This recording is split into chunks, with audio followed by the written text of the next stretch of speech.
एक गांव में एक मजदूर रहा करता था जिसका नाम हरिराम था। उसके परिवार में कोई नहीं था। दिन भर अकेला मेहनत में लगा रहता था। दिल का बहुत ही दयालु और कर्मों का भी बहुत अच्छा था। मजदूर था, इसीलिए उसे उसका भोजन उसे मजदूरी के बाद ही मिलता था। आगे पीछे कोई न था, इसीलिए वो इस आजीविका से संतुष्ट था। एक बार उसे एक छोटा सा बछड़ा मिल गया। उसने खुशी से उसे पाल लिया। उसने सोचा, आज तक वो अकेला था, अब वो इस बछड़े को अपने बेटे के जैसे पालेगा। हरिराम का दिन उसके बछड़े से ही शुरू होता और उसी पर खत्म होता। वो रात दिन उसकी सेवा करता और उसी से अपने मन की बात करता। कुछ समय बाद बछड़ा बैल बन गया। उसकी जो सेवा हरिराम ने की थी, उससे वो बहुत ही सुंदर और बलशाली बन गया था। गांव के सभी लोग हरिराम के बैल की ही बातें किया करते थे। किसानों के गांव में बैल की भरमार थी, पर हरिराम का बैल उन सब से अलग था। दूर दूर से लोग उसे देखने आते थे। हर कोई हरिराम के बैल के बारे में बातें कर रहा था। हरिराम भी अपने बैल से एक बेटे की तरह ही प्यार करता था। भले खुद भूखा सो जाए, लेकिन उसे हमेशा भर पेट खिलाता था। एक दिन हरिराम के स्वप्न में शिव का नंदी बैल आया। उसने उससे कहा कि हरिराम, तुम एक निस्वार्थ सेवक हो। तुमने खुद की तकलीफ को छोड़कर अपने बैल की सेवा की है, इसीलिए मैं तुम्हारे बैल को बोलने की शक्ति दे रहा हूँ। इतना सुनते ही हरिराम जाग गया और अपने बैल के पास गया। उसने बैल को सहलाया और मुस्कुराया कि भला एक बैल बोल कैसे सकता है। तभी अचानक आवाज़ आई, बाबा, आपने मेरा ध्यान एक पुत्र की तरह रखा है। मैं आपका आभारी हूँ और आपके लिए कुछ करना चाहता हूँ। यह सुनकर हरिराम घबरा गया। उसने खुद को संभाला और तुरंत ही बैल को गले लगाया। उसी समय से वह अपने बैल को नंदी कहकर पुकारने लगा। दिन भर काम करके आता और नंदी से बातें करता।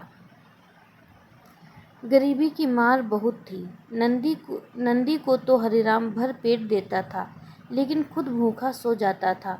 यह बात नंदी को अच्छी नहीं लगी। उसने हरिराम से कहा कि वो नगर के सेठ के पास जाए और शर्त रखे कि उसका बैल नंदी 100 गाड़ी खींच सकता है और शर्त के रूप में सेठ से 1000 मोहरे ले लेना। हरिराम ने कहा, नंदी, तू पागल हो गया है? भला कोई बैल इतना भार वहन कर भी सकता है? मैं अपने जीवन से खुश हूँ, मुझे यह नहीं करना। लेकिन नंदी के बार बार आग्रह करने पर हरिराम को उसकी बात माननी पड़ी। एक दिन डरते डरते हरिराम सेठ दीनदयाल के घर पहुंचा। दीनदयाल ने उससे आने का कारण पूछा। तब हरिराम ने शर्त के बारे में कहा। सेठ जोर जोर से हंसने लगा। बोला, हरिराम, बैल के साथ रहकर क्या तुम्हारी मत भी बैल जैसी हो गई है? अगर शर्त हार गए तो 1000 मोहर के लिए तुम्हें अपनी झोपड़ी तक बेचनी पड़ेगी। यह सुनकर हरिराम और अधिक डर गया, लेकिन मुंह से निकली बात पर मुकर भी नहीं सकता था। शर्त का दिन तय किया गया और सेठ दीनदयाल ने पूरे गांव में ढोल पिटवाकर इस प्रतियोगिता के बारे में गांव वालों को खबर दी और सभी को यह अद्भुत नज़ारा देखने बुलाया। सभी खबर सुनने के बाद हरिराम का मजाक उड़ाने लगे और कहने लगे कि यह शर्त तो हरिराम ही हारेगा। यह सब सुनकर हरिराम को और अधिक डर लगने लगा और उससे नंदी से घृणा होने लगी। वो उसे कोसने लगा, बार बार उसे दोष देता और कहता कि कहाँ मैंने इस बैल को पाल लिया, मेरी अच्छी भली कट रही थी।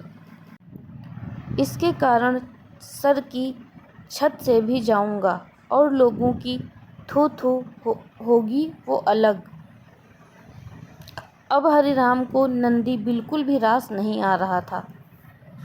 वह दिन आ गया जिस दिन प्रतियोगिता जिस दिन प्रतियोगिता होनी थी, 100 माल से भरी गाड़ियों के आगे नंदी को जोता गया और गाड़ी पर खुद हरिराम बैठा। सभी गांव वाले यह नज़ारा देख हंस रहे थे और हरिराम को बुरा भला कह रहे थे। हरिराम ने नंदी से कहा, देख तेरे कारण मुझे कितना सुनना पड़ रहा है। मैंने तुझे बेटे जैसा पाला था और तूने मुझे सड़क पर लाने का काम किया। हरिराम के ऐसे घृणित शब्दों के कारण नंदी को गुस्सा आ गया और उसने ठान ली कि वो एक कदम भी आगे नहीं बढ़ाएगा और इस तरह हरिराम शर्त हार गया। सभी ने उसका मजाक उड़ाया और उसे अपनी झोपड़ी सेठ को देनी पड़ी। अब हरिराम नंदी के साथ मंदिर के बाहर पड़ा हुआ था और नंदी के सामने रो रो कर उसे कोस रहा था। उसकी बातें सुन नंदी को सहा नहीं गया और उसने कहा, बाबा हरिराम, यह सब तुम्हारे कारण हुआ है। यह सुन हरिराम चौंक गया। उसने गुस्से में पूछा कि क्या किया मैंने?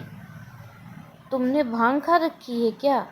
तब नंदी ने कहा कि तुम्हारे प्रेम के बोल के कारण ही भगवान ने मुझे बोलने की शक्ति दी और मैंने तुम्हारे लिए यह सब करने की सोची, लेकिन तुम उल्टा मुझे ही कोसने लगे और मुझे बुरा भला कहने लगे। तब मैंने ठानी मैं तुम्हारे लिए कुछ नहीं करूँगा, लेकिन अब मैं तुमसे फिर से कहता हूँ कि मैं 100 गाड़ियाँ खींच सकता हूँ। तुम जाकर फिर से शर्त लगाओ और इस बार अपनी झोपड़ी और 1000 मोहरे भी की शर्त लगाना। हरिराम वही करता है और फिर से शर्त के अनुसार 100 गाड़ियाँ तैयार कर उस पर नंदी को जोता जाता है और फिर से उस पर हरिराम बैठता है और प्यार से सहलाकर उसे गाड़ियाँ खींचने कहता है और इस बार नंदी यह कर दिखाता है, जिसे देख सब स्तब्ध रह जाते हैं और हरिराम शर्त जीत जाता है। सेठ दीनदयाल उसे उसकी झोपड़ी और 1000 मोहरे देता है। आपको यह कहानी कैसी लगी हमें कमेंट में ज़रूर बताएं और अगर चैनल पर नए हैं तो सब्सक्राइब ज़रूर करें। मिलते हैं अगली कहानी में, तब तक के लिए धन्यवाद।